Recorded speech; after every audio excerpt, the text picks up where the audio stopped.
Dans ma vidéo, toutes les choses pour lesquelles je suis reconnaissante en 2025, je vous avais parlé du fait que je me remettais à lire. Alors oui, j'ai une liseuse, mais j'ai aussi des livres dans une bibliothèque que j'ai custom moi. Il faudrait que je change un jour. Et bref, aujourd'hui on se retrouve pour faire le tri de mes livres. Parce qu'il y a quelques livres que je ne veux plus dans ma bibliothèque.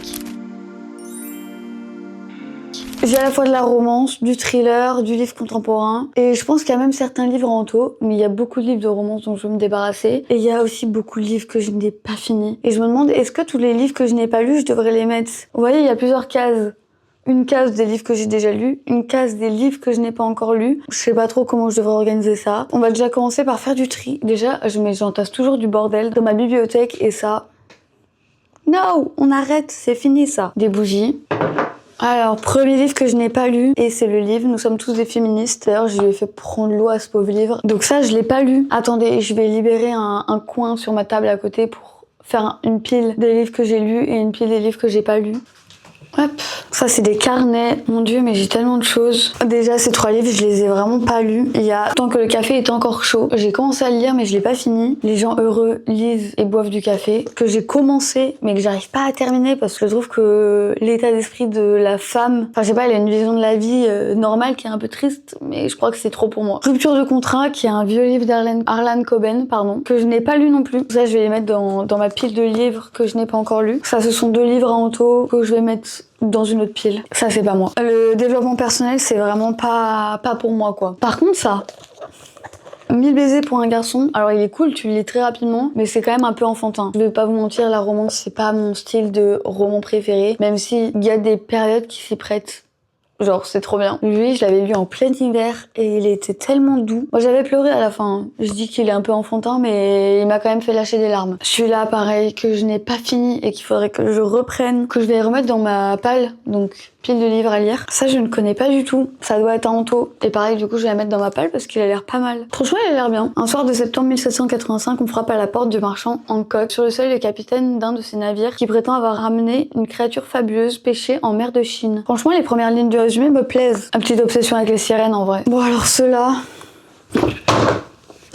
tellement rapide et facile à lire. Ils datent tellement, c'est les livres du conte Amour solitaire de Megan Hortin. Trop doux. Je sais que je les ai prêtés à plusieurs personnes et je suis très contente qu'ils me soient revenus à chaque fois. Et ça a été ma seule lecture pendant certaines périodes où j'avais lu juste ça, alors qu'à l'intérieur, c'est sous forme de messages. Mais je trouve ça assez fou de faire une histoire sous forme de message comme ça. Tellement doux ces livres. Alors celui-là, c'était un ami qui me l'avait prêté et je l'ai toujours pas lu. Mais je pense qu'il est un peu compliqué celui-là. Il faudrait le lire quand même. Et je pense que s'il m'a été prêté, c'est que il était vraiment bien. Harlan Coben encore, un livre que j'ai commencé un été et que je n'ai jamais fini. C'est vraiment les périodes où je lisais moins. C'est faute de preuves. Donc pareil, pile à lire. Ma pile à lire est plus grande que ma pile de livres déjà lus. C'est un peu chaotique. Ah oui, ça c'est un livre d'Anto qui est un livre de poèmes. Trop mignon. J'adore. Tous nos jours parfaits, que pareil j'ai déjà lu, c'est un vieux livre acheté sur Vinted, clairement ça se voit. C'est une romance avec 2 ados qui ont une vie un peu compliquée, qui se retrouvent et franchement il est très très cool. Celui-là je le garde aussi. Oula, ça c'est un Anto. Pourtant je devrais peut-être le lire. 8-6 ans à t'attendre, c'est mélange entre une histoire d'amour et un espèce de petit thriller. Franchement c'est très très cool, je l'avais kiffé. Pareil lui je le garde. Donc là je vais mettre les livres que j'ai pas encore lus je pense. Les livres que j'ai pas encore lus dans cette étagère vide. Avant je rangeais un peu mes livres par couleur et en vrai je crois que ça m'a un peu saoulée. J'aime bien les étagères un peu en bazar avec des vieilles couvertures etc. Je trouve ça trop mignon. Ensuite deuxième étagère. Oula, on commence par un pavé. Un Melissa d'Acosta, Tout bleu du ciel, tellement connu, mais apparemment il y a quelques longueurs, donc je peine un peu à me dire il faut que je lise. Donc lui, je l'ai pas encore lu. Donc dans ma pile de liste, dans ma pile de livres à lire, La guerre des clans. Alors lui, je l'ai racheté sur Vinted parce que tout simplement c'est mon enfance. J'ai lu mais vraiment tous leurs livres. Jusqu'à la fin, je pense qu'il y en avait une 40aine de tomes et je les ai kiffés et je l'ai racheté pour me souvenir. Donc celui-là, je l'ai déjà lu. Les fleurs du mal. C'est un auto, mais clairement déjà lu. Mais je vais lui faire un petit tas avec ces livres. Alors celui-là, La psy de Freda McFadden, qui a vraiment bien marché, mais genre j'ai pas accroché, j'avoue. Le plot twist était un peu prévisible. C'est un peu le basique d'un trailer. En fait, La femme de ménage était très bien. Après, une fois que t'as lu un livre un peu de ce type-là, pour moi, ça correspondait plus à mon style de lecture. Il est pas dans mes livres préférés, quoi. Alors ça, Je fais tout tomber. Ça, comment vous dire que c'est un livre que je vais enlever de ma palle, simplement parce que c'est un livre écrit par Colleen Hoover. Quand tu as des livres féministes dans ta palle et en même temps ça, c'est pas cohérent. Donc voilà, j'ai plus du tout envie de les avoir dans ma palle, même si j'avoue que c'est un très beau livre. C'est le deuxième tome de Jamais plus, je crois. Et le premier, je l'ai prêté et je l'ai pas récupéré, donc quoi avoir juste le deuxième finalement. Donc ça m'arrange. Celui-là, ça part. Je ne veux pas le garder. Alors ça, la couverture, elle est tellement gênante. The Deal, qui est un livre un peu université. Attendez. Ouais, il était sympa. La période où j'ai commencé à me remettre à lire, franchement, c'était cool. Parce que c'est un peu à l'eau de rose, vibe université américaine, comme on les voit dans les films, etc. J'ai bien aimé, c'était sympa. Ne t'attache pas. Ah oui, je me souviens de celui-là. C'est deux jeunes qui se ressemblent pas du tout, qui se rencontrent, et il y en a un qui est un peu trop fan d'adrénaline. Et en gros, c'est un peu une histoire d'amour qui tourne autour de ça. Il était très bien, on me l'avait offert celui-là. À la période où je lisais plus énormément, donc c'est sympa d'avoir une petite lecture. Alors là, on commence avec Hades et Perséphone. C'est le tome 2 que je n'ai jamais réussi à finir à lire. Et je pense que c'était un peu trop redondant pour moi. Donc je vais clairement le mettre à vendre. Voilà, ça sert à rien qu'il reste dans ma page, je vais jamais le lire. Before I Fall, pareil, offert à la période où je lisais pas énormément. Et franchement très très cool. Je l'ai lu hyper rapidement. Alors ça, c'est un livre de ma maman que je n'ai pas encore lu et que tout simplement je vais mettre dans ma palle. C'est un petit thriller. Franchement, j'aime beaucoup la cover du livre. Pareil, un peu à l'ancienne. Et ça, La chair est triste hélas, que j'ai commencé, mais j'étais vraiment pas dans le bon mood, donc pareil, pile de livres à lire.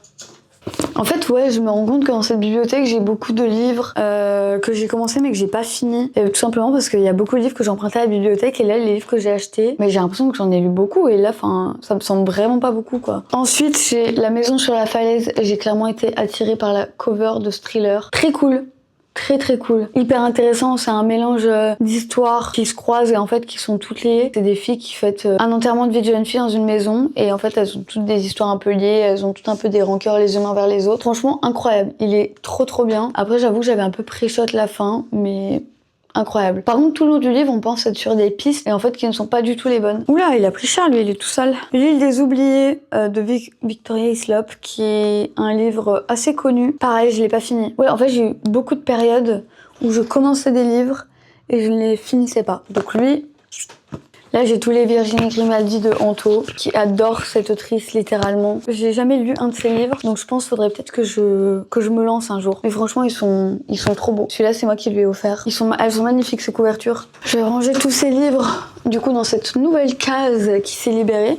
Alors là, j'ai tous mes David Fuenquinos. Je suis une grande fan. Clairement, mon préféré est... comment je l'ai connu, c'est Vers la beauté. Et c'est un des seuls écrivains contemporains que je lis. J'adore sa plume, je suis amoureuse de sa plume. J'ai lu La délicatesse, Nos séparations, Deux sœurs, Je vais mieux. Là, j'ai La famille Martin, que j'ai pas encore lu, donc je vais la rajouter dans pile de livres à lire. Et là, j'ai encore La vie heureuse, que je n'ai pas lu non plus. Et numéro 2, qui était incroyable, et le dernier que j'ai lu, je l'ai adoré. Et voilà, il y en a quelques-uns que j'ai prêtés, et il y en a d'autres que j'ai pas encore lu aussi, j'avoue. Cet écrivain est incroyable. Bon là, on commence avec un Simone de Beauvoir, Le deuxième sexe, c'est le numéro 1, qu'il faut absolument que je lise, quoi. Enfin, très intéressant, je pense, à lire pour sa culture, notamment quand on prend des positions comme les miennes. Ensuite, La villa aux étoffes, presque fini. J'ai été happée par la couverture. Rappelez-moi de plus me laisser berner comme ça. Voilà. Un livre d'Anto. Vraiment, il y a beaucoup de trucs philosophiques et beaucoup d'essais. Je trouve ça assez fascinant qu'on arrive à se plonger dans ce genre de livre. J'ai Hadès et Perséphone, le tome 1, que j'avais quand même aimé. Donc lui, je vais le garder. Je sais pas, j'hésite. Est-ce que je vends les deux ensemble, sachant que lui, je crois que je l'ai taché, genre. Ou j'ai pleuré dedans, et du coup, les pages, elles sont toutes... La loi du rêveur, très cool comme livre. C'est aussi de la littérature contemporaine. Le livre de Daniel Pénac, un enfant qui a un rêve par rapport à une ampoule. Et il y a une très belle morale à l'intérieur de ce livre. Je l'ai adoré, en vrai. Et il est très rapide à lire. Oula, vous vous souvenez de ça ? Celui-là, pas lu. Pas lu, c'est un Colleen Hoover, donc il va s'en aller. C'est en rapport avec une relation toxique où il y a un homme qui l'abat et qui la manipule. Je trouve que c'est un peu du foutage de gueule de faire des sujets de livres qui tournent autour de la manipulation des relations toxiques et après de défendre des gens et qui sont la cause de ce type de relation. Bref, Love and Other Words, deux adultes qui se retrouvent alors qu'ils ont passé leur enfance leur adolescence à lire dans une bibliothèque et à commencer une histoire d'amour. Du jour au lendemain, ils ont plus de nouvelles et après ils se retrouvent des années après et oh là là, mais cette histoire était géniale, j'ai adoré. Voilà comme quoi je suis en mode, je suis pas très romance, mais finalement il y en a quelques-unes. Il y en a certaines que je trouve peut-être un peu trop ado et il y en a d'autres, elles m'attrapent la veste complètement. J'ai une pile de Musso. C'est un des premiers auteurs de thriller que j'ai commencé à lire quand j'avais 12-13 ans, que j'ai adoré. J'ai même peut-être commencé à les lire avant. Mais ces derniers, je les trouve moins bien. J'ai lu celui avec le phare, là, il y a pas longtemps. Je sais plus comment il s'appelle. Mais sur Maldiseuse, que j'ai trop aimé. Il y a aussi La jeune fille et la nuit, mais ça se voit qu'ils ont vécu, clairement, ils sont sales. En fait, je les ai tous lus, celles que je vais vous montrer. Donc La jeune fille et la nuit, un corps qui est retrouvé dans un gymnase, dans un lycée, et c'est trop bien. Sauve-moi, La vie est un roman, et clairement mon préféré, enfin un de mes préférés, mais celui par lequel j'ai commencé à lire du Musso, c'est L'appel de l'ange, qui est magnifique, que j'ai lu plusieurs fois, que j'avais emprunté en bibliothèque, et je l'ai tellement aimé que je me le suis acheté pour moi, pour le garder dans ma bibliothèque. Et après, il y a 7 ans après, qui est aussi un des bangers. Mais Guillaume Musso, franchement, il a fait de ces trucs, genre, c'est... waouh! J'adore. Commencer par le thriller, je trouve ça assez accessible, même si niveau accessibilité de thriller, on a aussi Freda McFadden, mais c'est pas du tout la même logique dans les livres. Clairement, les Guillaume Musso sont plus recherchés, je trouve. C'est un point de vue personnel, mais... Ah oui, alors là j'ai un livre qui m'a été conseillé par une amie qui s'appelle Les 7 morts d'Evelyn Hardcastle. Donc en fait c'est une boucle temporelle, une personne qui revit sans cesse la même journée, tout en étant dans des corps différents pour comprendre une histoire de meurtre, en fait pour élucider un meurtre. Et franchement, on se met très vite dans l'ambiance, c'est dans un manoir, etc. pendant un bal. J'ai beaucoup aimé celui-là. Alors lui... de Karine Guillet-Bell, un de mes livres préférés. Cette femme est hyper forte. Je suis choquée de son écriture et de à quel point elle arrive à retranscrire des atrocités, je sais pas comment dire, mais elle te met dans une ambiance qui est folle. Elle fait passer des messages qui sont assez forts, assez lourds. On s'attache pas toujours aux bons personnages dans ses livres et on se rend compte de à quel point l'être humain peut être violent et dans un spectre de manipulation, mais je l'ai trouvé fou. Je l'ai adoré vraiment. Mon premier Joël Dicker. Oui, parce que je me suis remis il y a pas longtemps dans la lecture, donc j'ai commencé des gros thrillers il y a pas longtemps. L'énigme de la chambre 622, qui en plus se passe à côté de là où j'ai grandi, clairement. Fou, il est trop bien. En fait, je saurais même pas le décrire. Il va tellement loin, il te fait croire en l'amour, et à la fin, tu comprends toute la démarche. Et en fait, on a l'impression qu'il se décrit vraiment lui dans le livre, parle comme s'il était à la place d'un écrivain. Il y a aussi différentes visions de chaque personnage. On est dans différents corps. Adoré, j'ai mis un peu de temps à le lire. Après, à la fin, je l'ai avalé, quoi. J'ai adoré. Et les 3 derniers livres que j'ai dans ma palle, comme vous pouvez voir, j'ai pas énormément de livres, tout simplement parce qu'il y en a beaucoup, j'ai emprunté à la bibliothèque, emprunté à des amis, quelques-uns que j'ai dû laisser chez mes parents aussi, ou perdre, tout simplement. Franchement, ça m'étonnerait pas. Alors ça, c'est un livre d'Anto, qui est La petite fille sur la banquise. Ouais, c'est une petite fille, je crois, qui a vécu des attouchements sexuels et il a l'air très lourd et en même temps très fort, ce livre. Mais lui, clairement, il va dans la pile d'Anto. Je le lirai plus tard quand il l'aura fini. La femme de ménage. Plus besoin de le présenter. Je l'aime bien, mais j'aurais dû lire que lui en fait. J'aurais pas dû lire Le Psy, j'aurais dû m'arrêter à celui-là. Et demain matin d'ailleurs, on va voir le film. Finalement, j'ai une pile de livres lus plus grosse que les piles de livres à lire. Et ça, mémoire d'un expert psychiatre que j'ai lu littéralement en une après-midi, que j'ai adoré. Pareil, encore une fois, pour un livre qui a fait le tour de TikTok, je m'attendais à un peu plus de cohérence en fait dans la lecture et une fin un peu plus poignante. C'est un peu, je trouve, le départ des thrillers. Il y a des thrillers qui te prennent un peu plus au trip, ça je le trouve quand même relativement accessible. Voilà, après ce n'est que mon avis. Bon bah du coup je vais faire une pile de livres lus ici. Là clairement j'ai mes vinyles que je pense que je vais descendre d'un étage et je vais après ranger tous mes livres dans la bibliothèque. Et encore une fois, je me prends pas la tête de la façon où je les range. Il fallait juste que je fasse un tri entre ceux, parce que du coup, comme je me prends vraiment pas la tête, je les range au pif. Donc des fois, j'ai juste pas de différence entre les livres que j'ai lus et les livres que j'ai pas encore lus. Donc juste, je sais plus quel livre j'ai pas lu dans la bibliothèque. C'est pourquoi aussi, je pense que j'ai une pile aussi grosse là-haut. Hein. Peut-être que quand j'aurai une meilleure bibliothèque, je les rangerai différemment. Là, pour l'instant, ma bibliothèque, c'est vraiment trop ghetto pour que je laisse ça comme ça, quoi. Et aussi, il y a beaucoup de livres qui sont pas là, tout simplement parce que je les ai lus sur liseuse. Ah, ça me saoule, là. Les David Vankino, je vais les remettre devant comme j'avais fait avant. Genre là. Parce que eux, ils méritent leur place en mode mise en avant. Tout le monde doit les voir. Ouh, c'est lourd. Hop. Bah voilà.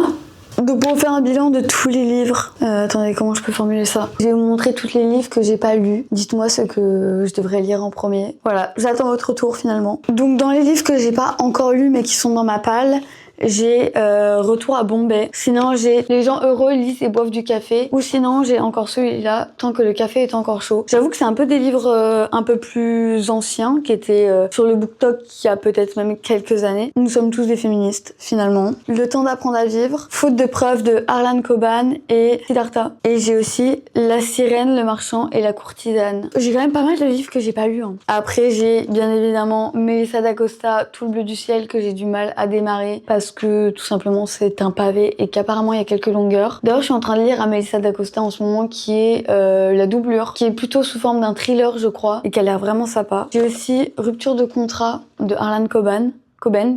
J'ai le livre La famille Martin de David Fuenquinos, L'île des oubliés, La chérie Tristellas que j'ai commencé mais que je ne voulais pas finir dans le contexte dans lequel je le lisais. Simple, qui est un vieux thriller aussi, que lisait ma maman à l'époque. J'ai La Villa aux étoffes que j'ai pas réussi à finir. Le deuxième sexe. Et enfin La vie heureuse, un deuxième de David Fuenquinos que j'ai pas encore lu. Par quel livre vous pensez que je dois commencer? Dites-moi. Bref, voilà, j'espère que cette petite vidéo vous aura plu. N'hésitez pas à me mettre un petit commentaire, vous abonner et à lâcher un petit like. Ça me ferait trop plaisir et c'est hyper encourageant. Si vous avez d'autres idées de vidéos, n'hésitez pas à m'en faire part. Ce sera avec grand plaisir. Bon, on se retrouve bientôt. Bisous!